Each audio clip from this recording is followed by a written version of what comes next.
Scarlett Johansson plays the latest Avenger to get her own movie, but she is overshadowed by Florence Pugh in this Kate Shortland directed entry in the Marvel Cinematic Universe.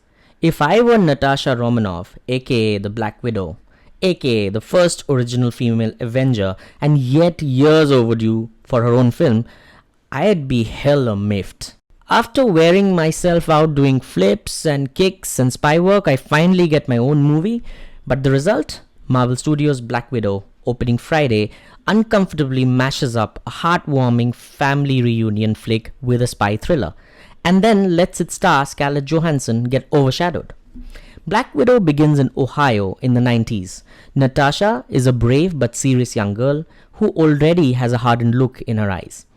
She looks after her younger sister Yelena and suspiciously follows the lead of her parents, Melina, who's Rachel Weisz, and Alexei David Harbour, who are actually spies posing as a married couple.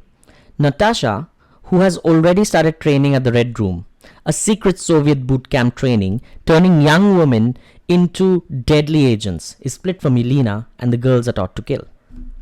The main action of the film skips ahead to the time immediately following Captain America Civil War, when Natasha, now played by Johansson, is a fugitive separated from the rest of the Avengers.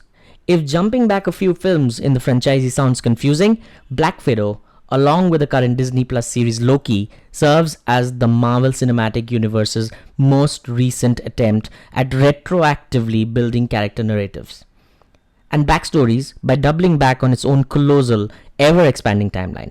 And so Natasha finds out that not only is the Red Room still in business and its leader, Dreykov, Ray Winston, still alive, the other Widow operatives are chemically manipulated so they become mindless assassins without free will. To bring down Dreykov and his Red Room, Natasha reluctantly joins forces with her fake family, including an older Yelena, Florence Pugh, who has found an antidote to the mind control. Despite the intriguing opening sequence, which involves shootings, a jet, and a family escape, Black Widow, directed by Kate Shortland, lags, unsure of how to proceed with the story. There's Natasha puttering around while in hiding, some muddled exposition, and the introduction of a helmeted assassin who looks like a Mandalorian cosplayer. For a story about a woman named after a deadly spider, Black Widow is surprisingly precious with its hero, an Avenger who has been afflicted with something of a savior complex. Natasha hopes to redeem the red in her ledger with good deeds, but ends up sounding like the dull Dudley Do-Right of the super film hero. Black Widow feels different from the usual MCU film. The coercion and manipulation of young women, the kidnapping and murder missions with civilian casualties. The film seems more like a Bond or a Bourne movie, with a tacked-on moral about the importance of family, and it sits awkwardly with heavier themes. In one scene, an exchange about the forced sterilization of the widows is played for comedy, but just sounds rather absurdly dark. Though Johansson gets some great action shots, she's outshined by the other strong characters, strong despite their inconsistent and often odd Russian accents.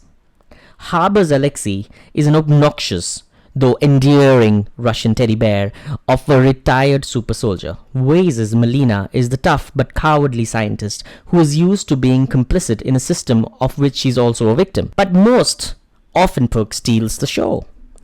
Her Yelena is steely and sarcastic, yet still reeling from what she's done while under mild control.